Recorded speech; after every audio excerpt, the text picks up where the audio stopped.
జై తెలంగాణ, జై తెలంగాణ అని చేయలేవాలి. జై తెలంగాణ సౌండ్ వినబడతలేదు. జై తెలంగాణ. ఎలక్షన్లు ఓడిపోయినామని కొద్ది గౌరవడ్డరు అయింది మీరు. ఆగర్ణ ఉపన్యాసం వెంటనే నాకు అట్లే అనిపించింది. అది చాలా బాధలా, ఏదో కోల్పోయినట్టు, ఏదో కింద మీద అయినట్టు, చాలా గంభీరంగా. ఏం కోల్పోయినాం మనం? ఒక అధికారం పోయింది, పోరాట పటిమ పోయిందా, మొత్తం అప్పుడే మాయమైపోయిందా? దానికి ఆగమితమైంది. ఆగన్న మాట్లాడుతుంటే నేను అనుకుంటున్నా గింత మెల్లగా మాట్లాడుతుండు, గింత డీప్ గా మాట్లాడబట్టని నేను అనుకుంటుంది. నువ్వు ఉద్యమ నాయకునివి, ఈ రోజు కాదు విప్లవోద్యమాల్లో పనిచేసినవి, అటెనక తెలంగాణ ఉద్యమంలో పనిచేసినవి. ఇది సిరిసిల్ల గడ్డ. ఇక్కడ మాట్లాడితే ఎట్లుండాలి నువ్వు నాకు అర్థం కాదు. అక్కడ జోష్ రావాలి. నువ్వేమో చాలా గంభీరంగా అదృష్టవశాత్తు తినలేదు కానీ తింటే ఆయన వండుకుందరు. ఆగన్న గంత సీరియస్ గా మాట్లాడబట్టిండు.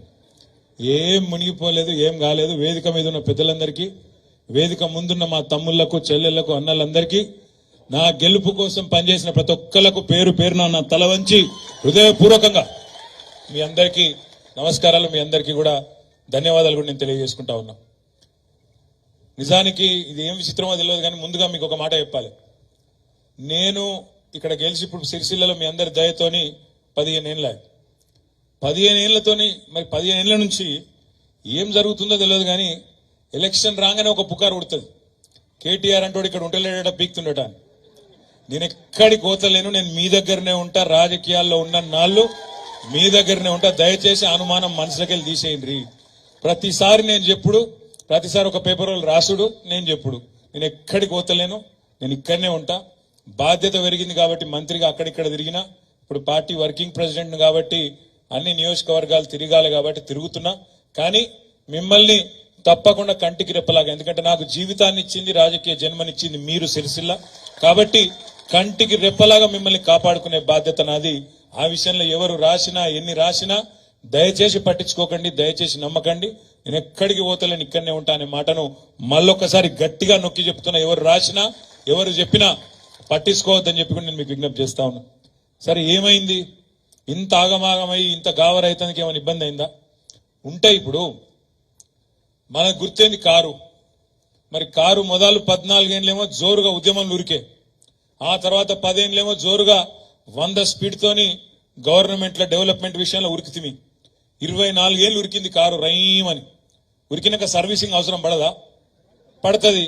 ఇది అంతే, కొన్ని రోజులు సర్వీసింగ్ తప్ప ఏం కాలేదు. ఏమో పెద్ద భూమి ఆకాశం ఏదో కింద మీద అయినట్టు, ఆగమాగం అయిపోయినట్టు మనం ఏం బాధపడి బేజారయ్యే అవసరం అయితే ఎంత మాత్రం కూడా లేదు. ఇది కేవలం ఒక చిన్న స్పీడ్ బ్రేకర్ మాత్రమే. మళ్ళీ తప్పకుండా మనమే వస్తాం, మళ్ళీ ప్రజలు మన దగ్గరికే వస్తారనే మాట కూడా నేను మీకు విజ్ఞప్తి చేస్తా ఉన్నా. ఇంకొక మాట కూడా నేను మీకు విజ్ఞప్తి చేస్తున్నా. అయితే ఇట్లాంటి రాజకీయాల్లో అయితే మనం అనుకున్నాం కరెక్టే, మళ్ళా బ్రహ్మాండంగా హ్యాట్రిక్ కొట్టాలి, కేసీఆర్ గారు హ్యాట్రిక్ ముఖ్యమంత్రి కావాలి, రాష్ట్రం ఇదే వేగంతో ముందుకు పోవాలి, భారతదేశంలో ఆల్రెడీ నెంబర్ 1 అయింది చాలా రంగాల్లో, ఇంకా బాగా చేయాలి అనే ఉద్దేశంతో కసి మీద పనిచేసినాం. డెఫినెట్ గా అందరం పనిచేసినాం. కానీ ప్రజలు కూడా మననేం తీసవతల వారేలే. 119 నియోజకవర్గాల్లో మొన్న జరిగిన ఎన్నికల్లో మనకు ప్రజలు గౌరవప్రదంగా 39 స్థానాలంటే 3వ వంతు స్థానాలు మనకిచ్చిండ్రు. మననేం తీసవతల వాడేలే. అదేవిధంగా 3వ వంతు స్థానాలు గౌరవప్రదంగా 119లో 39 ఇవ్వడమే కాకుండా ఒక 14 స్థానాల్లో 14 నియోజకవర్గాల్లో కేవలం మనం 4-5 వేల ఓట్ల లోపలనే ఓడిపోయినాం. జుక్కలనే నియోజకవర్గం ఉంటుంది పక్కకు, నిజామాబాద్ లో, కామారెడ్డి జిల్లాలో, అక్కడ 1150 ఓట్లతో ఓడిపోయినాం. దేవరకద్ర అనే నియోజకవర్గం ఉంటుంది మహబూబ్ నగర్ జిల్లాలో, 1300 ఓట్లతో పోయినాం. 3000 ఓట్లతోని సిరిపూర్ కాగజ్ నగర్ పోయింది, 3000 ఓట్లతోని బోధన్ పోయింది, 4200 ఓట్లతోని ఖానాపూర్ పోయింది, 5000 ఓట్లతోని నాగర్ కర్నూలు ఇంకా 2 నియోజకవర్గాలు పోయినాయి, 6000 ఓట్లతోని కామారెడ్డి మరొక 2 నియోజకవర్గాలు పోయినాయి. 14 నియోజకవర్గాల్లో స్వల్ప తేడాతో 5-6 వేల ఓట్ల తేడాతోని 14 నియోజకవర్గాలు పోయినాయి. ఆ 14లో మనం సగం గెలిచినా ఇవాళ పరిస్థితి ఎట్లుంటుండేనో నాకంటే బాగా మీకే తెలుసు. హంగ్ అసెంబ్లీ వస్తుండే, ఇవాళ తప్పకుండా పరిస్థితి వేరే ఉంటుండే. ఇదంతా నేను ఎందుకు చెప్తున్నా అంటే, మనం ఓవరాల్ గా చూసుకుంటే కూడా, రాష్ట్రం మొత్తం చూసుకుంటే కూడా మనకు వాళ్ళకు ఫరక్ ఏం పెద్దగా లేదు. కాంగ్రెస్ కు వచ్చింది 8% ఓటు, మనకొచ్చింది 37% ఓటు. అంటే ఫరక్ కేవలం 1.8% మాత్రమే. అది కూడా మొత్తం పోలైన ఓట్లలో చూసుకుంటే మొత్తం 3,17,00,000 ఓట్లు మొత్తం ఉన్నాయి. అలా 70% పోలైనట్టున్నాయి. ఆ పోలైన ఓట్లలో చూసుకుంటే ఫరకు కేవలం 1.8% మాత్రమే. అంటే మొత్తం కలిపితే కూడా రాష్ట్రం మొత్తం 4 కోట్ల జనాభా ఉండే రాష్ట్రంలో ఇద్దరి మధ్యన ఫరక్ ఎంత అంటే 4 లక్షల ఓట్లు మాత్రమే. అంటే మనం ఏదో పెద్ద తేడాతో నోడిపోయి తీసవతల వారేసి మనం ప్రజలు అట్లేం జరగలేదు. కేవలం స్వల్ప తేడాతో నోటిపోయినాం తప్ప ఇంకోటి కానే కాదు. కాబట్టి దీనికేదో బేజారైపోయి ఆగమాగం అయిపోయే అవసరం ఎంత మాత్రం లేదనే మాట నేను మీ అందరు కూడా హృదయపూర్వకంగా విజ్ఞప్తి చేస్తున్నా. దయచేసి ఎవరన్నా ఇంకా కూడా నిరాశగా ఉన్నా, నిస్పృహలో ఉన్నా, అయ్యో గిట్లెట్లాయే అనే పరిస్థితి ఉన్నా అందులోకెళ్ళి బయటికి రమ్మని కోరుతా ఉన్నా. ఇంకొక మాట కూడా నేను మీకు విజ్ఞప్తి చేస్తా ఉన్నా. ఇక కాంగ్రెస్ వాళ్ళు కూడా నిజానికైతే నమ్మలే, వాళ్ళ అధికారంలోకి వస్తామని వాళ్ళు కూడా అనుకోలే. కాబట్టి ఏం చేసిండ్రు, నోటికి ఎంత వస్తే అంత చెప్పుకుంటూ పోయింది. ఎంత వస్తే గంత ఏమేం చెప్పిండ్రు ఒకసారి యాద తెచ్చుకోరు. మీరు ఏమన్నారు రైతులకు? మీరు ఆగుండ్రి, కేసీఆర్ అనుకుంటాండు 1,00,000 రూపాయలు రుణమాఫీ చేసింది కాబట్టి గెలిచిపోతా అనుకుంటాండు కేసీఆర్. నేను 2 లక్షలు రుణమాఫీ చేస్తా, రైతులు ఎవరన్నా నిన్న రుణమాఫీ అయిపోయినట్లుంటే తెల్లారే బ్యాంకు కోన్రి 2 లక్షలు తెచ్చుకోన్రి, నేను చేస్తా రుణమాఫీ డిసెంబర్ 9 నాడు అని రేవంత్ రెడ్డి గారు ఆనాడు పిసిసి అధ్యక్షుడిగా చెప్పినారు. అది మాత్రమే కాదు, మీరు అమ్ముకోకుండ్రి ధాన్యం, కింటాలకు 500 బోనస్ ఇచ్చి నేను కొంటా డిసెంబర్ తర్వాత అని చెప్పిండు. అదే విధంగా ఆడబిడ్డలకు చెప్పిండు. ఏమన్నాడు, ఇవాళ 2,000 పెన్షన్ వస్తున్నది, రేపు 4,000 పెన్షన్ ఇస్తా డిసెంబర్ నుంచి వచ్చే నెల నుంచి అన్నాడు. అదే విధంగా ఇంకొక మాట కూడా చెప్పిండ్రు వాళ్ళు. ఇప్పుడు కేసీఆర్ ఇచ్చే రైతు బంధు తీసుకుంటే 10,000, డిసెంబర్ తర్వాత నేను ఇచ్చేది 15,000 వస్తుంది మీ ఖాతాలల్లా అని చెప్పిండ్రు. ఈ ఆడబిడ్డలకేమో బస్సు ఫ్రీ, బంగారం ఫ్రీ, ఇది ఫ్రీ, అది ఫ్రీ అని చెప్పి మొత్తం 420 హామీలు.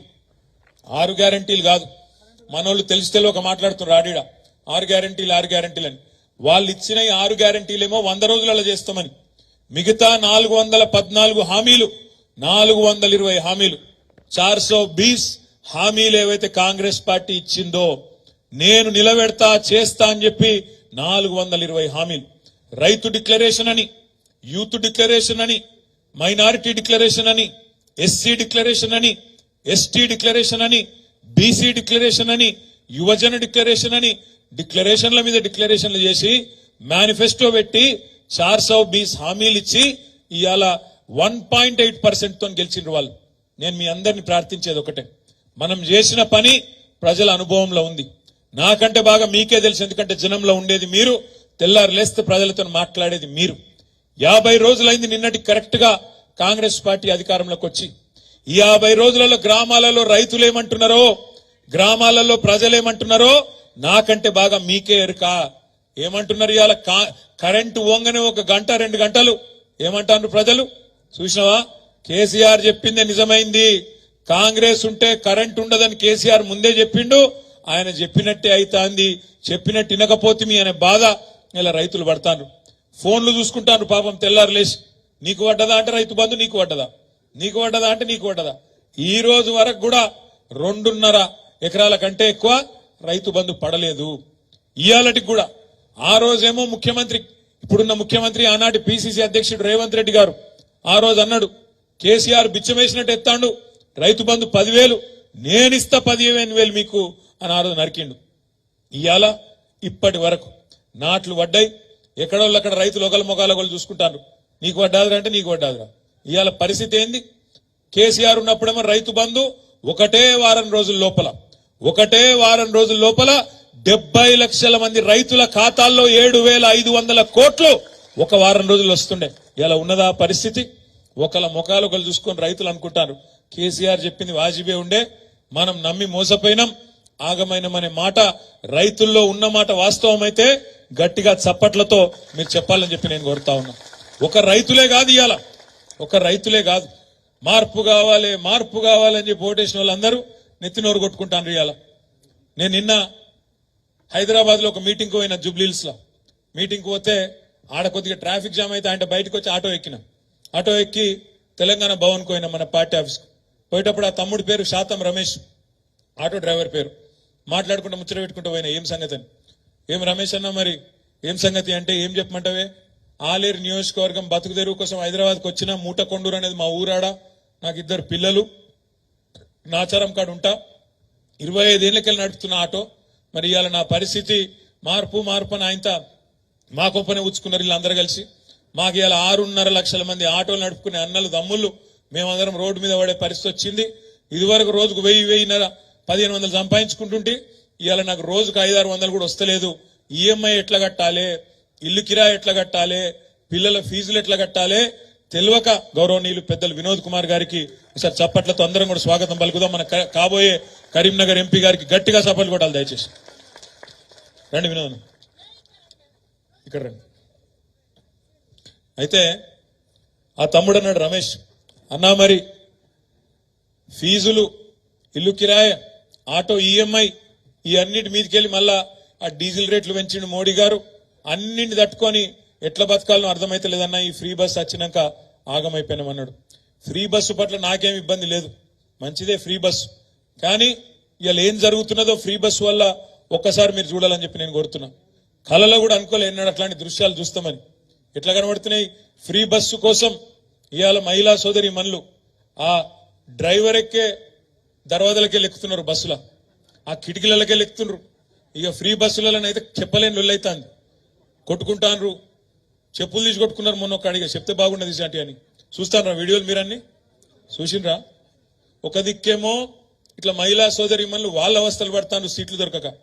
మొగోళ్ళు తిడతాను, మేము టికెట్ పెట్టి కొంటే, మేము పైసలు పెట్టి టికెట్ కొంటే మాకు సీట్లు లేకపోయాను మొగోళ్ళు తిడతాను.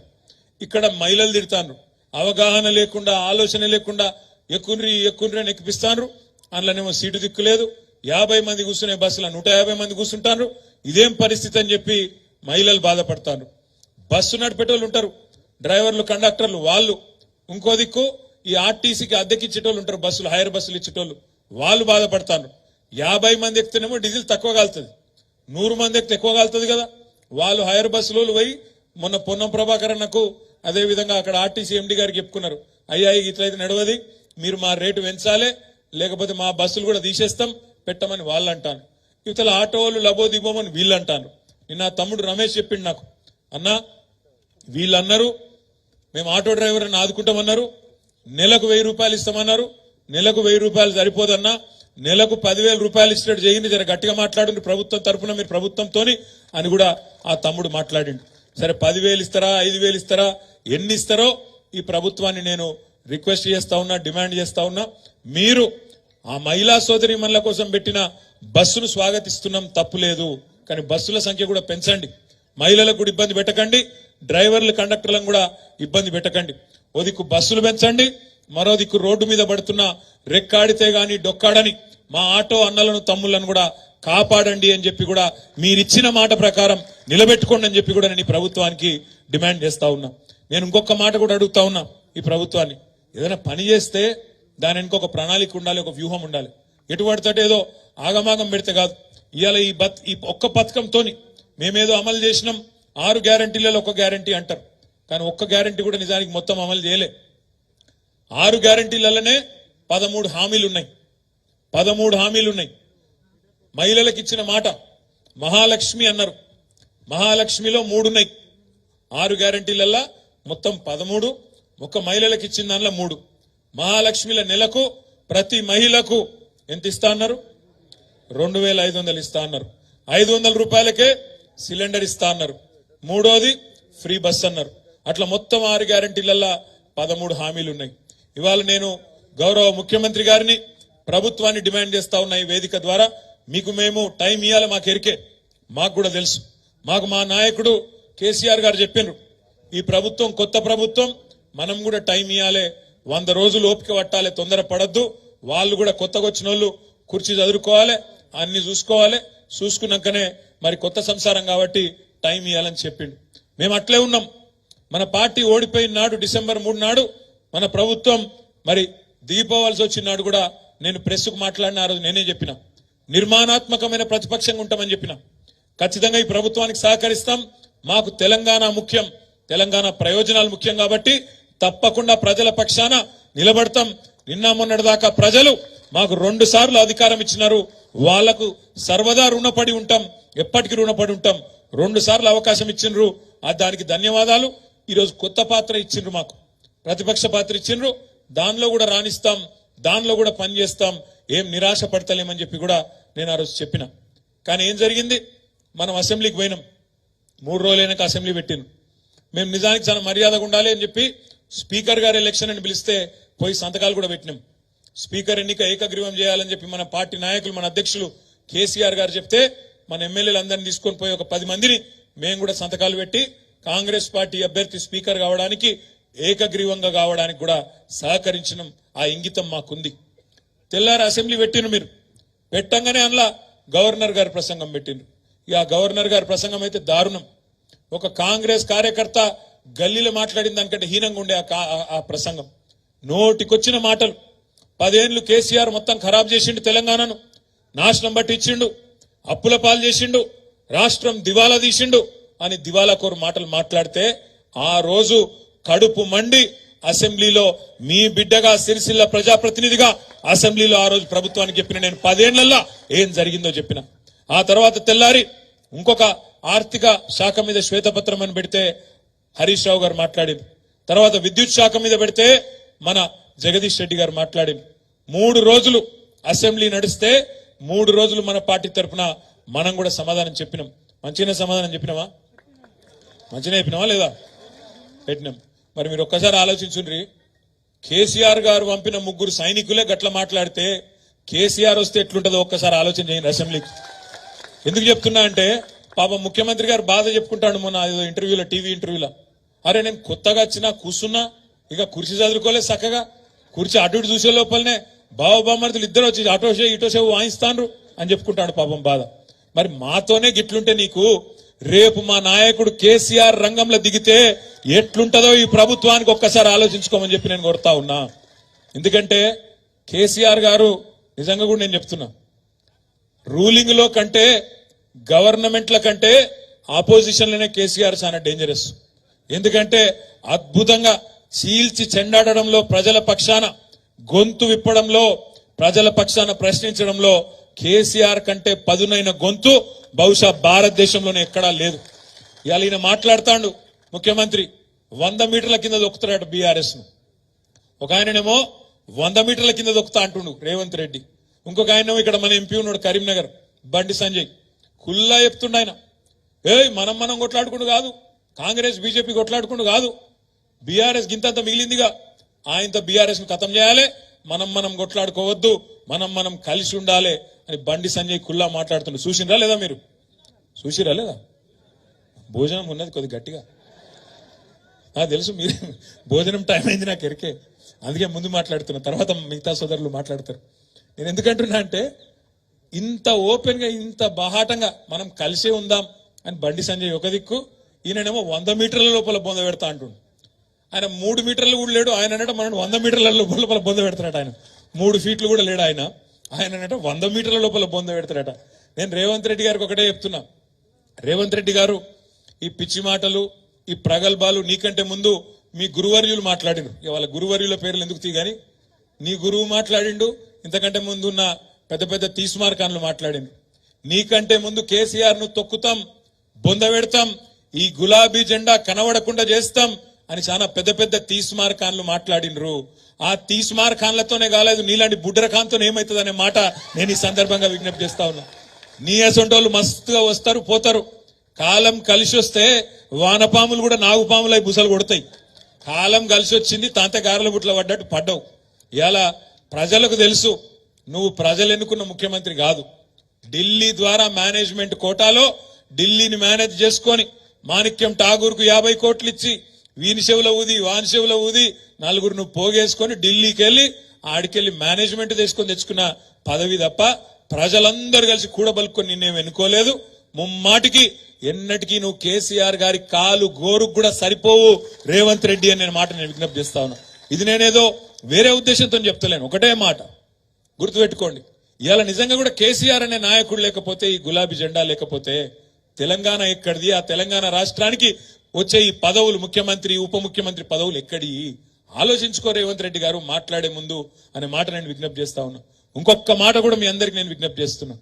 ఈ 420 హామీలు మీ అందరికీ మంచిగా కాపీలని పంపిస్తా. 420 హామీలు ఏవైతున్నాయో కాంగ్రెస్ ఇచ్చిన హామీలు చూడండి. మీరు యువతకు చెప్పింది, తెలంగాణ యువతకు నెలకు 4,000 రూపాయలు ఇస్తామన్నారు నిరుద్యోగ భృతి.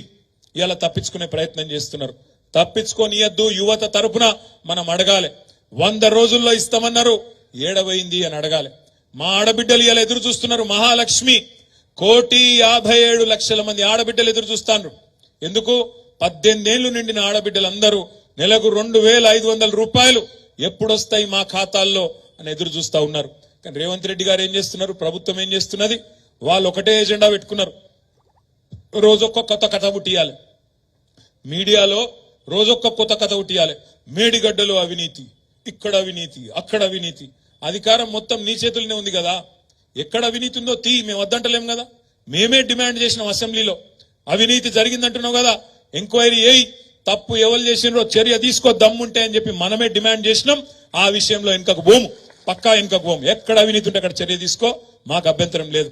కానీ తప్పించుకునే ప్రయత్నం చేస్తే మాత్రం వదిలిపెట్టం. ప్రజల తరపున అడుగుతూనే ఉంటాం. రేపు మళ్ళా ఏప్రిల్ మీరు పార్లమెంట్ ఎన్నికకు పోయే నాటికి వరి కోతలు అవుతాయి. తప్పకుండా వరి కోతలు అవుతాయి. వరి కోతలు అయినప్పుడు రైతులు అడుగుతారు, మొదటిసారి అంటే ఇడిచిపెట్టినాం, క్వింటాల్కు 500 బోనస్ అన్నావు, ఏది ఎక్కడ వాయే అని తప్పకుండా అడుగుతారు. ఆ రైతుల తరపున అడగాల్సింది ప్రధాన ప్రతిపక్షంగా మనమే అనే మాట కూడా నేను మీకు విజ్ఞప్తి చేస్తా ఉన్నా. మొన్న రేవంత్ రెడ్డి గారు దావోస్ పోయిండు. దావోస్ లో చెప్తాండు, మేము రైతు భరోసా చాలు చేసినాం అని పచ్చి అబద్ధాలు ఇలా విదేశాలలో చెప్తున్నాడు ఈ ముఖ్యమంత్రి గారు. నిజంగా రైతు భరోసా చాలు అయిందా? కేసీఆర్ ఇచ్చిన రైతు బంధుకే దిక్కులేదు ఇప్పటిదాకా. రైతు బంధుకే ఇంకా మొత్తం పడలే.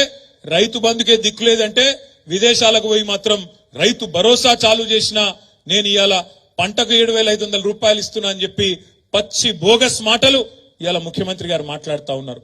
రేపా రైతు భరోసా విషయంలో కూడా మరి ఎండాకాలం పంట మళ్ళీ నాటేసే టైం వచ్చింది అంటే రైతు భరోసా కింద చాలు కాకపోతే ప్రజలు రైతులు ఊరుకోరు.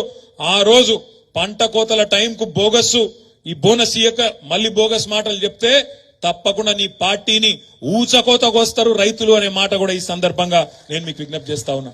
ఎందుకంటే రైతులకు కూడా తెలుసు కొద్దిగా ఓపిక పట్టాలి కాబట్టి ఓపిక పడతాను. ఇప్పుడిప్పుడే వచ్చిండు కదా, మీరు కూడా ఎగిరిత పడకుండా బిడ్డ, తొందర పడకుండా అంటారు. మేమేం తిడతలేము, ఎగిరిత పడతలేం, విమర్శ చేస్తలేం, యాద్ చేస్తున్నాం. 100 రోజులలో చేస్తా, డిసెంబర్ 9 నాడు మొదటి సంతకం పెడతా, 2 లక్షల రుణమాఫీ చేస్తా అని మేం చెప్పలే, మీరే చెప్పినరు. చెప్పిన దాన్ని మీకు యాద్ చేస్తున్నాం, వేరే మాట మాట్లాడతలేం. మా ఆడబిడ్డలకు చెప్పినారు మీరు, తులం బంగారం ఇస్తామన్నారు. కళ్యాణ లక్ష్మి కేసీఆర్ ఇస్తాండు, దాంతో పాటు తులం బంగారం ఇస్తా అంటుండు. మొన్న శ్రీధర్ బాబు గారు ఇక్కడ మంత్రిల కళ్యాణ లక్ష్మి చెక్కులు ఇచ్చిండు. ఏమాయా తులం బంగారం శ్రీధర్ బాబు గారు అంటే మెమ్మెమ్మే బెబ్బెబ్బే ఇప్పటిదాకా లేదు. మరి ఇస్తారా ఇయ్యరా చూడాలిగా. తులం బంగారం ఇస్తారా ఇయ్యరా, 7 కేలు వస్తాయి, మనం చూడాలి. ఏం చేస్తారో కూడా తప్పకుండా చూడాలి. ఇంకొక మాట కూడా నేను మీకు విజ్ఞప్తి చేస్తా ఉన్నా. ఇవాళ ఈ ప్రభుత్వం నిజంగా కూడా ఎట్లుందంటే ఎట్లన్నా చేసి తప్పించుకోవాలి. ఏమన్నా చేసి గత ప్రభుత్వం మీద కేసీఆర్ మీద 4 మాటలు మాట్లాడి 4 తిట్లు తిట్టి ఆయంత ప్రజల దృష్టిని అటో ఇటో చేసి ఆగం చేసి తప్పించుకోవాలన్న చక్కర్లో ఉన్నది. ఏమంటాడు ఆయన? సెక్రటేరియట్ పోయి నేను ఇక్కడ లంకె బిందెలు ఉంటాయనుకొని వచ్చినా కానీ ఖాళీ బిందెలు ఉన్నాయంటుండు. లంకె బిందెల కోసం ఎవరు తిరుగుతారే?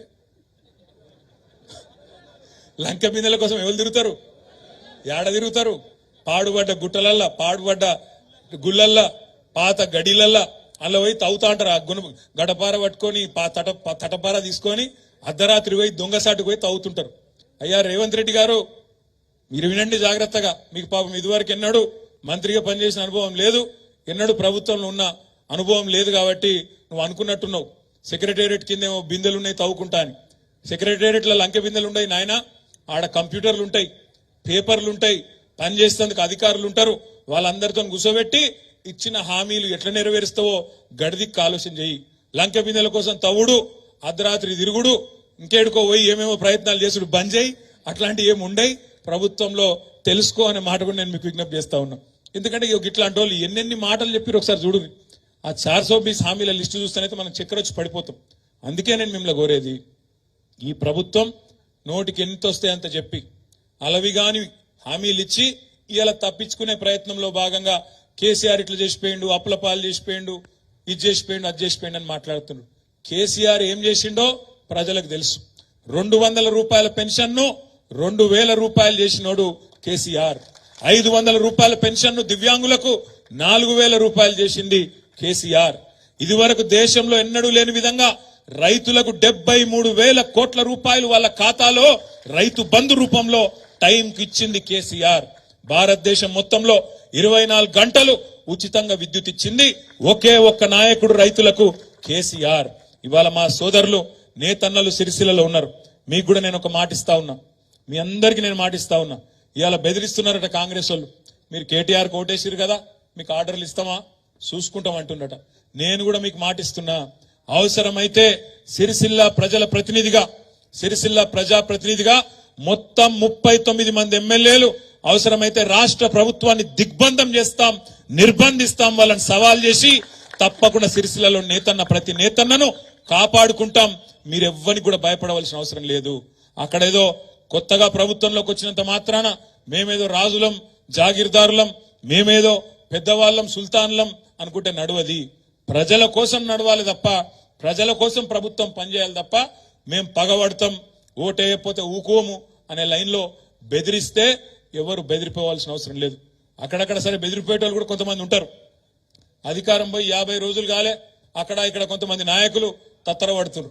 సర్పంచులు ఒకరిద్దరు అక్కడ ఇక్కడ ఆగమాగం అవుతాను. నేను మీ అందరికి ఒక మాట ఇస్తున్నా, మీ అందరికీ ఒక మాట ఇస్తా ఉన్నా. చెరువు నిండినాక కప్పలు మస్తుకొస్తాయి, కానీ ప్రతిపక్షంలో ఉన్న నాడు ఈ రోజు ఇక్కడ కూర్చున్న మీరే నిజమైన నాయకులు, నిజమైన కార్యకర్తలు అనే మాట నేను మీకు విజ్ఞప్తి చేస్తా ఉన్నా. మీకు ఇంకొక మాట కూడా ఇస్తున్నా, నేను ఇండ్లకెళ్లే ఇలా ఒక్క నాయకుడు పోతే భయపడేది లేదు. ఒక సర్పంచో, ఒక ఎంపీటీసో, ఒక కౌన్సిలరో కాంగ్రెస్ వాళ్ళ ప్రలోభాలకో, బీజేపీ వాళ్ళ భయాలకో పోతే భయపడకండి, బెదిరిపోకండి. ఎవ్వరు లేని నాడే తెలంగాణ తెచ్చింది ఈ గులాబీ జెండా అనే మాట మర్చిపోకండి. పెద్ద పెద్దోళ్లను తట్టుకొని, పెద్ద పెద్ద ఆకు సిపాయిలను తట్టుకొనే ఈ గులాబీ జెండానే తెలంగాణను తీసుకొచ్చిన పార్టీ. ఒక్క నాయకుడు పోతే 10 మంది కొత్త వాళ్ళను, అద్భుతమైన నాయకులను తయారు చేసే బాధ్యత నేను తీసుకుంటా అని చెప్పి కూడా మీకు విజ్ఞప్తి చేస్తా ఉన్నా. ఇంకా ఈ 5 ఏళ్లు వేరే పనేం లేదు. ఈ 5 ఏళ్లు మనకు మంత్రి పదవి లేదు, ప్రభుత్వంలో లేం కాబట్టి వేరే పనేమి లేదు. పార్టీ పటిష్టత కోసం పనిచేద్దాం, పార్టీని క్షేత్రస్థాయి నుంచి నిర్మాణం చేసుకుందాం. ఎస్, ఆగన్ ఒక్కడే ఉన్నాడు జిల్లా పార్టీ ప్రెసిడెంట్ గా. జిల్లా కమిటీని బ్రహ్మాండంగా ఫుల్ ఫ్లెజ్డ్ చేసుకుందాం, చాలా మందికి అందులో అవకాశాలు ఇచ్చుకుందాం. అనుబంధ సంఘాలు ఉన్నాయి, వాటిని కూడా పటిష్టం చేసుకుందాం. పని చేసేటోళ్ళకే పదవులు ఇద్దాం. ఎవరన్నా పని చేయం, మేము పెద్ద మనుషులు అసంటోళ్ళం అంటే మీరు పక్కకుండండి, గౌరవప్రదంగా పక్కకు జరగండి అనే మాట కూడా చెబుదాం, పక్కకు కూర్చోబెడదాం. ఎందుకంటే పోయింది అధికారం మాత్రమే, పోరాట పటిమ పోలేదు, సత్తా ఎక్కడ తగ్గలేదు, తగ్గద్దు అని కూడా నేను విజ్ఞప్తి చేస్తా ఉన్నా. మా తమ్ముళ్ళు కొంతమంది అడుగుతున్నారు, అన్నా మేము ప్రెస్ మీట్లు పెట్టానంటే మాకు అధికార ప్రతినిధి హోదా ఇయ్యాలి కదా అని అడుగుతా ఉన్నారు. తప్పకుండా కొంతమంది అధికార ప్రతినిధులు కూడా నియమించుకుందాం. మండలాల్లో, జిల్లాలో, రాష్ట్రంలో ఎప్పటికప్పుడు ప్రజా సమస్యల మీద గొంతు విప్పే అద్భుతమైన నాయకత్వం మన పార్టీలో ఉన్నది. కేసీఆర్ తయారు చేసిన సైనికులు ఒకరు కాదు. ఇలా నాకంటే అద్భుతంగా ఇక్కడ మైక్ ఇస్తే మాట్లాడగలిగిన వాళ్ళు 100 మంది ఉన్నారు, నాకు కూడా తెలుసు. ఏ ఊరికా ఊరు అట్లాంటి వాళ్ళని తయారు చేసిండు కేసీఆర్. కాబట్టి నేను అంటున్నా, ప్రజల పక్షాన రాబోయే 3, 4, 5 ఏళ్లు గట్టిగా నిలబడదాం, గట్టిగా కొట్లాడదాం. పోయింది తాత్కాలికంగా అధికారం మాత్రమే. అధికారం పోగానే బేజారయ్యేటోళ్ళు ఉంటారు, కొంత అక్కడ ఇక్కడ కింద మీద పడేటోళ్ళు ఉంటారు, ఆగమాగం అయ్యేటోళ్ళు ఉంటారు. వాళ్ళ గురించి మీరేం ఫికర్ చేయకూడదు. పోతే ఎవరైనా పోతారు, వదిలించుకుందాం, ఏం తప్పులేదు. కొత్తోళ్ళని తయారు చేసుకుందాం, గట్టిగా నిలబడదాం. ఉన్నోళ్ళం కొంతమందిమైనా సరే గట్టిగా నిలబడదాం. ఇంకొక మాట కూడా నేను చెప్తున్నా, పార్టీ పుట్టినాడు 2001లో ప్రతి ఊర్లో వెంటనే 100 మంది ఉండేనా? లేరు. ఊరికొక్కరున్నా చాలు గట్టోడు అనుకున్నాం, బయలుదేరినాం. 14 ఏళ్లలో తెలంగాణ తెచ్చుకున్నాం. ఇలా 14 ఏళ్ల తర్వాత ప్రజలు అధికారం ఇచ్చినారు. 10 ఏళ్ళు అధికారం మనకు అవకాశం ఇచ్చిండ్రు. అక్కడక్కడ మా తమ్ముళ్ళు కూడా తప్పు మాట్లాడుతున్నారు, మాట్లాడకండి. ప్రజలను కించపరిచే విధంగా ఎవరు మాట్లాడకండి. ప్రజలను మోసం చేసిన నాయకులను చూసినాం, కానీ నాయకులను మోసం చేసిన ప్రజలను చూడలేదన్నాడు అని మాట్లాడుతున్నారు అక్కడక్కడ మా తమ్ముళ్ళు సోషల్ మీడియాలో. అట్లాంటి మాట ఎవరు మాట్లాడకండి. అదే ప్రజలు, ఏ ప్రజలైతే మనకు అవకాశం ఇయ్యలేదో, ప్రతిపక్షంలో ఉండమని తీర్పిచ్చిండ్రో, వాళ్ళే మనకు 2 సార్లు అధికారం కూడా ఇచ్చిండ్రు. కాబట్టి ఆ రోజు వాళ్ళు చేసింది కరెక్ట్ అయితే ఈ రోజు వాళ్ళు చేసింది కూడా కరెక్టే. కాబట్టి ఎవరు కూడా పొరపాటున కూడా ఒక్క పొల్లు మాట కూడా మాట్లాడకండి. మనం ఆలోచించుకుందాం. సిరిసిల్లలో పోయిన ఎలక్షన్ లో 2018లో మనకు 90,000 మెజారిటీ వచ్చింది, 89,000 చిల్లర. ఈసారి 29,000 చిల్లర వచ్చింది. ఎందుకు తగ్గిందో ఆలోచించుకుందాం, ఎక్కడ లోపం ఉందో ఆలోచించుకుందాం, దాన్ని సవరించుకుందాం. లోపం నాలో ఉంటే నేను సవరించుకుంటా, లోపం మీలో ఉంటే మీరు కూడా సవరించుకోవాలని చెప్పి నేను విజ్ఞప్తి చేస్తా ఉన్నా. తప్పు నాది కూడా ఉండొచ్చు, నేను కూడా మనిషినే, తప్పు చేయలేదు, నేనేమి పొరపాటు చేయలేదని నేను చెప్పను. ఉంటాయి లోటుపాట్లు, పొరపాట్లు, మనిషి అన్నాక ఉంటాయి. అధికారంలో భాగంగా గత 10 ఏళ్లుగా మనం ఒకటే సింగిల్ మైండెడ్ గా పనిచేసినాం, ఒకటే ఆలోచనతో పనిచేసినాం.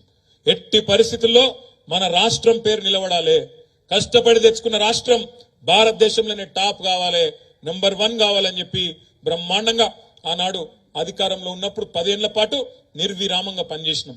కాబట్టి ఇవాళ దేశానికి ఇవాళ ఆదర్శంగా నిలబడ్డది మన రాష్ట్రం. ఎన్నో రంగాలలో అవార్డులు వస్తా ఉన్నాయి, ఈ రోజు కూడా వస్తా ఉన్నాయి.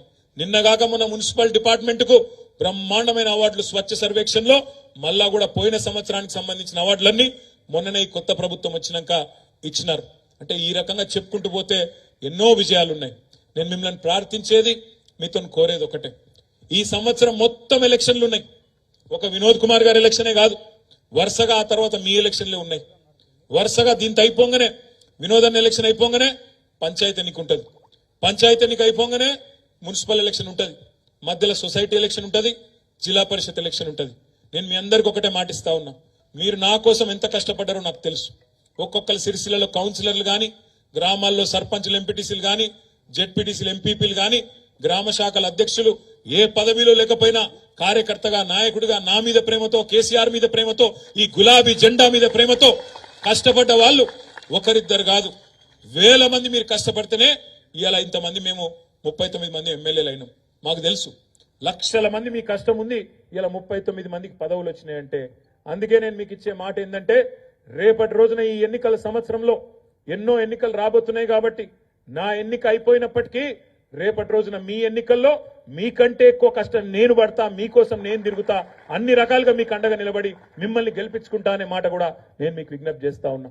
ప్రజల్లో మనకేం కమ్మి లేదు, ప్రజల్లో మనకేం లోటు లేదు. అక్కడక్కడ చిన్నపాటి అలకలు, అసంతృప్తులు ఉండొచ్చు.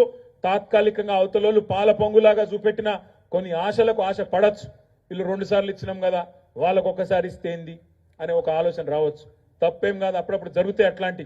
కానీ మనం తప్పకుండా ఈ ప్రభుత్వాన్ని వాళ్ళు ఇచ్చిన ప్రతి హామీ, రైతులకు కానీ, మహిళలకు కానీ, యువకులకు కానీ, ఉద్యోగులకు కానీ, నిరుద్యోగులకు కానీ ఇచ్చిన ప్రతి హామీని నిలబెట్టుకునే దిశగా తప్పకుండా డిమాండ్ చేయాలి. 1,57,00,000 మంది ఆడబిడ్డలకు నెలకు 2,500 రూపాయల చొప్పున ఇచ్చి తీరాలే అని చెప్పి ప్రభుత్వాన్ని నిలదీయాలి.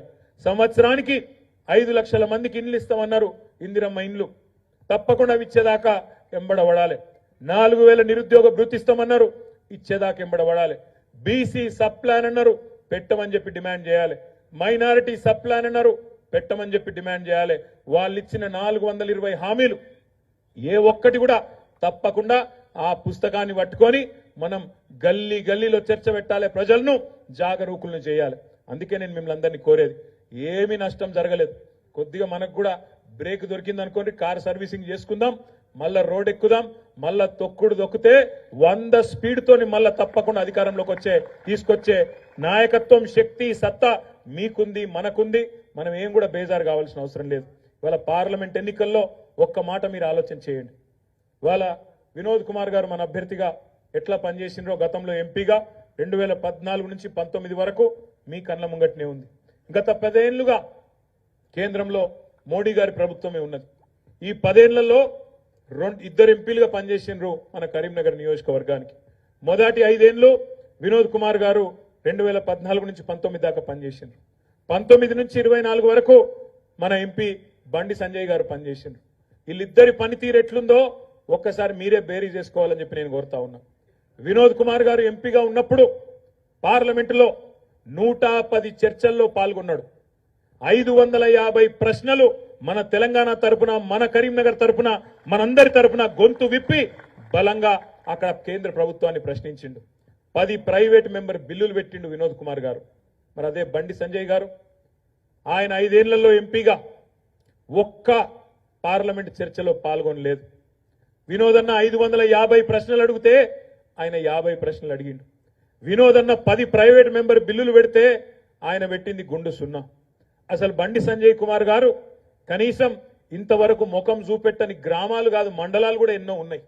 చాలా మండలాలకు కూడా కనీసం రాలే. మీ ఈర్నపల్లికి వచ్చిండో లేదో నాకు తెలియదు, గంభీరాపేటకు వచ్చిండా డౌటే. ఎక్కడ కూడా మొత్తం కరీంనగర్ పార్లమెంట్ ఎక్కడ కూడా పోగా నేను ఇంకొక మాట కూడా మిమ్మల్ని అడుగుతున్నా, ఏమన్నా ఒక్క మంచి పని చేసిండా మన పార్లమెంట్ నియోజకవర్గానికి?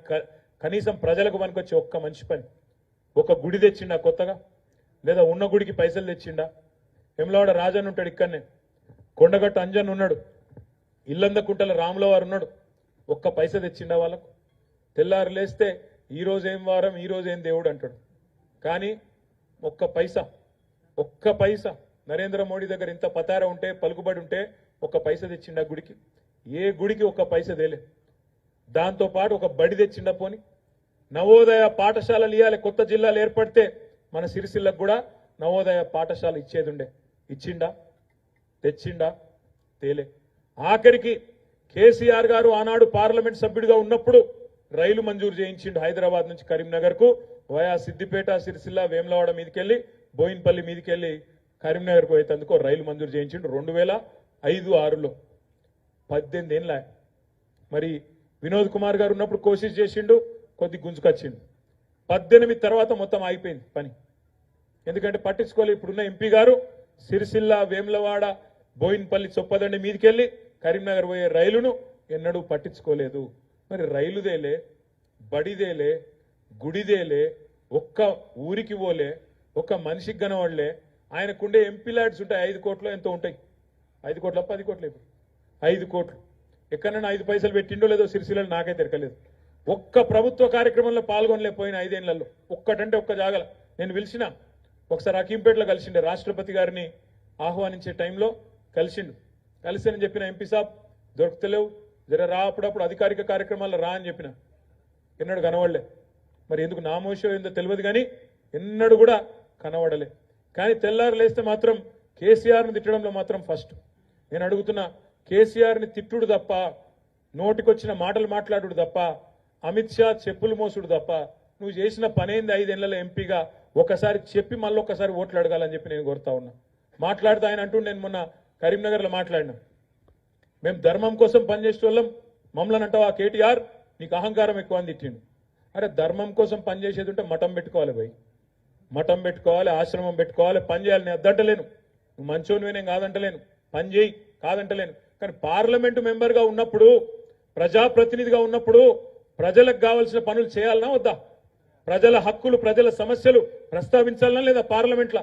అమేమీ చేయకుండా నేను ఓన్లీ దేవుని కోసం పనిచేస్తా అంటే, దేవుని కోసం పనిచేసే వాళ్ళు కాశీలా అక్కడ ఇక్కడ పెద్ద మనుషులు చాలా మంది గొప్ప వాళ్ళు జీవితాన్ని అంకితం చేసిన వాళ్ళు ఉన్నారు.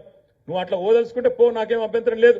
కానీ కరీంనగర్ పార్లమెంటులో నీకు ఓటు అడిగే హక్కు లేదు అనే మాట మాత్రం ఖచ్చితంగా బండి సంజయ్ గారికి చెప్పవలసిన బాధ్యత మనందరి మీద ఉన్నది. మీరు చూడండి, ఇక్కడ మా సిరిసిల్ల నేతన్నలు ఉన్నారు, ఇవాళ వారం 10 రోజులుగా ఆగమాగం అవుతా ఉన్నారు. ఇవాళ సమ్మె చేసే పరిస్థితి వచ్చింది. మెగా పవర్ లూమ్ క్లస్టర్ కావాలి సిరిసిల్లకు అని చెప్పి నేను, వినోద్ గారు ఆనాడు ప్లానింగ్ బోర్డు అధ్యక్షుడిగా 8 సార్లు పోయినాం, 10 సార్లు పోయినాం కేంద్రంలో ఉండే ప్రభుత్వం దగ్గరికి. మరి ఈయన బీజేపీ ఎంపీ అయ్యుండి, బీజేపీ రాష్ట్ర అధ్యక్షుడు అయ్యుండి, కనీసం మన సిరిసిల్ల నేతన్న కోసమో, జమ్మికుంటలో ఉండే నేతన్న కోసమో ఒక్క పథకం తెచ్చిండా? ఆలోచించమని చెప్పి నేను కోరుతా ఉన్నా.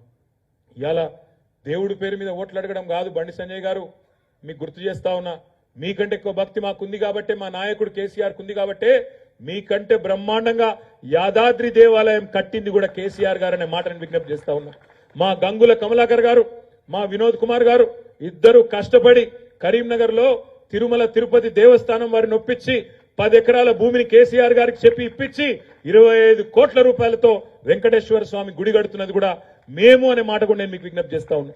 ఇవాళ ఏదో మాకంటే ఎక్కువ ఏదో చేసినట్టు, దేవుడి కోసం నువ్వు ఒక్కడివే ఉన్నట్టు, నువ్వు రాకముందు మాకు బొట్టు తెలియదు, కట్టు తెలియదు, దేవుడు తెలియదు, గుడి తెలియదు అన్నట్టు ఇవాళ నువ్వు ఏదైతే మాటలు మాట్లాడుతున్నావో, బండి సంజయ్ గారికి నేను చేసే విజ్ఞప్తి, మీరు అంతగానం నిజంగానే ధర్మం కోసం పనిచేయదలుచుకుంటే మీరు రాజకీయం బంద్ చేసి బ్రహ్మాండంగా పనిచేసుకోండి, మాకు అభ్యంతరం లేదు. కానీ కరీంనగర్ ఎంపీగా మీరు విఫలమైనరు. మీరు ఒక్క పని కూడా చేయలేదు, ఒక్క గుడి దేలేదు, ఒక్క బడి దేలేదు, ప్రజలకు పనికొచ్చే ఒక్క పని చేయలేదు. నేతన్నకు గాని, గీతన్నకు గాని, ఒక రైతుకు గాని పనికొచ్చే ఒక్క పని చేయలేదు అనే మాట కూడా నేను మీకు విజ్ఞప్తి చేస్తా ఉన్నా. నేను మీ అందరికీ ముగించేమని చేసే విజ్ఞప్తి ఒకటే, మనకు ఈ సంవత్సరం మొత్తం ఎలక్షన్లు ఉన్నాయి. ఇటు పార్లమెంటు, అటెన్క జెడ్పీటీసీలు, ఎంపీపీలు, అటెన్క సర్పంచులు, కౌన్సిలర్లు, సొసైటీ ఎలక్షన్లు అన్ని కూడా ఈ సంవత్సరమే ఉన్నాయి. మీరు ఒకటి యాది పెట్టుకోండి. ఇప్పుడు ఈ పార్లమెంట్ ఎన్నికల్లో మనం గట్టిగా పనిచేస్తేనే మీ వార్డులలో, మీ సర్పంచ్ ఎలక్షన్లో, మీ ఊర్లలో గట్టిగా పునాది పడుతుంది. దీని తర్వాత వెంటనే మీ ఎలక్షనే ఉంటది. కాబట్టి ఈరోజు మీరు చేసే కష్టం మీకోసమే చేస్తున్నామనే మాట యాది పెట్టుకోండి. వినోద్ అన్న కోసమో ఇంకెవరి కోసమో మీరు పని చేస్తలేరు. ప్రజల దగ్గరికి పోవాలి. కాంగ్రెస్ పార్టీ, బీజేపీ పార్టీ ఏమేం మాటలు చెప్పినాయో చెప్పాలి. ఇంకొక మాట మాత్రం చెప్పి నేను ముగిస్తాను. నిన్న మొన్నటి దాకా కాంగ్రెస్లు బాగా ఎగురుతుండే. ఏమన్నారు వాళ్ళు? కేంద్రంలో మోడీ ఒక దిక్కున్నాడు, ఎన్డీఏ కూటమి ఒక దిక్కుంది, ఇంకో దిక్కు ఇండియా కూటమి ఉన్నది. మీరు అటో ఇటో ఉండాలి. ఇండియా కూటమిలో మీరు లేకపోతే మీరు బీజేపీతో ఉన్నట్టే లెక్క అని నోటుకొచ్చినట్టు మాట్లాడింది. వీళ్ళు ఎవరు మిగిలిరు మరి ఇండియా కూటమిలో? నిన్న మొన్న మీరు చూసిండ్రు, మమతా బెనర్జీ వెళ్ళిపోయింది. నేను వీళ్ళతో ఉండా, ఈ రాహుల్ గాంధీతో, కాంగ్రెస్ పార్టీతో ఉండా, వీళ్ళ అహంకారాన్ని నేను భరించలేను, నేను సొంతంగానే పోటీ చేస్తా అని చెప్పి ఆమె తన దారి తను చూసుకున్నది. అరవింద్ కేజ్రీవాల్ గారు ఢిల్లీలో ఆయన వెళ్ళిపోయిండు. పంజాబ్లో భగవంత్ సింగ్ మాన్ గారు ముఖ్యమంత్రి, ఆయన కూడా వెళ్ళిపోయిండు. నేను వీళ్ళతో నాతో కలిసి పనిచేసుడు కాదు, నా ఇచ్చ నేను కొట్లాడుకుంటా, నా పార్టీకి నేను కొట్లాడుకుంటా, నేను ఒంటరిగానే కొట్లాడతా అని ఆయన వెళ్ళిపోయిండు. కేరళలో సిపిఎం పినరాయి విజయన్ గారు ముఖ్యమంత్రి, ఆయన కూడా నా దారి నేను చూసుకుంటా, ఈ కాంగ్రెస్ అహంకారం నాతో అయితలేదు, వశపడతలేదు అని ఆయన వెళ్ళిపోయిండు. బీహార్లో ఇప్పుడే మీరు చూసుంటారు వార్త, నితీష్ కుమార్ గారు ఇండియా కూటమి విడిచిపెట్టి ఎన్డీఏ కూటమిలో ఆయన వెళ్ళిపోయిండు. మరి ఇక మిగిలిందేవాళ్ళు? ఓదికు రాహుల్ గాంధీ గారేమో భారత్ జోడో అంటున్నాడు, దేశమంతానేమో కాంగ్రెస్ చూడో అని చెప్పి ఎక్కడో అక్కడ వెళ్ళిపోతున్నాడు. అందుకే నేను మీకు విజ్ఞప్తి చేసేది, బీజేపీని ఆపాలంటే, బీజేపీని నిలువరించాలంటే, బీజేపీకి చెక్ పెట్టాలి అంటే ఇక్కడున్న మా మిత్రులందరూ నేను కోరేది ఒకటే, ఇవాళ కాంగ్రెస్ పార్టీతో సాధ్యం కాదు. కాంగ్రెస్ పార్టీలో ఆ శక్తి లేదు. బీజేపీని ఆపే సత్తా గాని శక్తి గాని వాళ్ళకు లేదు. అందుకే నేను కోరేది మిమ్మల్ని, ప్రాంతీయ నాయకులు ఎవరైతే బలమైన నాయకులు ఉన్నారో, కేసీఆర్ గాని, మమతా బెనర్జీ గాని, ఇవాళ అదే విధంగా అరవింద్ కేజ్రీవాల్ గాని, పినరాయి విజయన్ గాని, ఇట్లాంటి నాయకులకు ఓట్లేస్తేనే బీజేపీని ఆపగలుగుతాం తప్ప లేకపోతే ఆపే పరిస్థితి లేదు. ఇక్కడ ఉండే మన సిరిసిల్లలో కరీంనగర్ పార్లమెంట్ లో ఉండే లెఫ్ట్ మేధావులతో నేను కొడతా ఉన్నా, వామపక్ష సంస్థల్లో గతంలో పనిచేసిన మిత్రులను కూడా నేను కొడతా ఉన్నా. ఇవాళ బీజేపీని ఆపాలి అంటే కాంగ్రెస్ లో ఆ ధైర్యము లేదు, ఆ దమ్ము లేదు, ఆ సత్తా లేదు, ఆ తెగింపు కూడా కాంగ్రెస్ పార్టీకి లేదు. అయినా మీరు ఇంకొక మాట కూడా గమనించాలా, ఇవాళ బీజేపీ వ్యతిరేకులుగా ఉన్న మిత్రులు కాంగ్రెస్ బీజేపీ కూడబలుక్కొని మాట్లాడుతున్నాయి, కూడబలుక్కొని ఒకటైతా ఉన్నాయి. గమనించండి, మొన్న శాసన మండలి 2 స్థానాలు ఖాళీ అయినాయి. కడియం శ్రీహరి గారు, కౌశిక్ రెడ్డి గారు ఇద్దరు ఎమ్మెల్సీలు ఎమ్మెల్యేలు అయినరు. ఎలక్షన్లు నిలబడి ఇద్దరు రాజీనామా చేసిరు. ఇద్దరు కూడా ఎమ్మెల్యేల ద్వారా ఎన్నుకోబడ్డ ఎమ్మెల్సీలు. ఇద్దరు రాజీనామా పెట్టినరు, సంతకం ఇచ్చిండ్రు. ఒకటేసారి రాజీనామా చేసిండ్రు, ఒకటే నిమిషంలో. ఒకటేసారి ఇద్దరి రాజీనామా విషయం బులెటిన్ ద్వారా ఎలక్షన్ కమిషన్ కు మన అసెంబ్లీ వాళ్ళు చెప్పిండ్రు. ఇద్దరి స్థానాలు ఒకటేసారి ఖాళీ అయినప్పుడు ఉప ఎన్నిక కూడా ఒకటేసారి పెట్టన్నా వద్దా? పెట్టాలనా? ఇద్దరు కేటగిరీ సేమ్, ఇద్దరు ఎమ్మెల్యేల ద్వారా ఎన్నుకోబడ్డ వాళ్ళే, ఇద్దరు ఒకటేసారి రాజీనామా చేసిండ్రు. ఇద్దరు రాజీనామా చేసిన విషయం కూడా ఒకటే కామన్ బులెటిన్ లో కేంద్రంలో ఉండే ఎలక్షన్ కమిషన్ కు మన అసెంబ్లీ వాళ్ళు చెప్పిండ్రు. కానీ ఏం జరిగిందో ఎరికేనా? రేవంత్ రెడ్డి గారు పోయినరు, అమిత్ షా గారిని కలిసిండ్రు, పుష్పగుచ్చం ఇచ్చిండ్రు. గంట తర్వాత ఎలక్షన్ కమిషన్ నుంచి ఆ 2 ఎమ్మెల్సీ స్థానాలకు 2 అలగలగ సార్లు ఎన్నికలు పెట్టాలి, ఒకటేసారి పెట్టద్దు అని ఆర్డర్ వచ్చింది. ఒకటేసారి పెడితే ఏమైతుండే?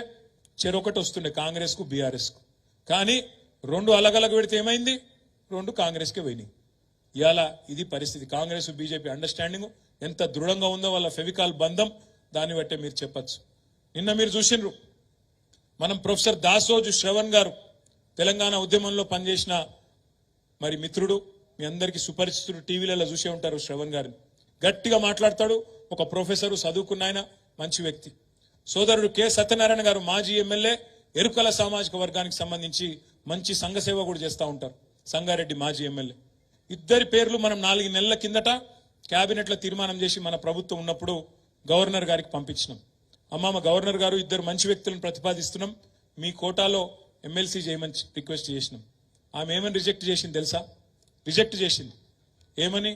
వీళ్ళిద్దరికి రాజకీయ నేపథ్యం ఉన్నది, రాజకీయ సంబంధం ఉన్నది కాబట్టి నేను ఇద్దరిని తిరస్కరిస్తున్నా అని పంపించింది.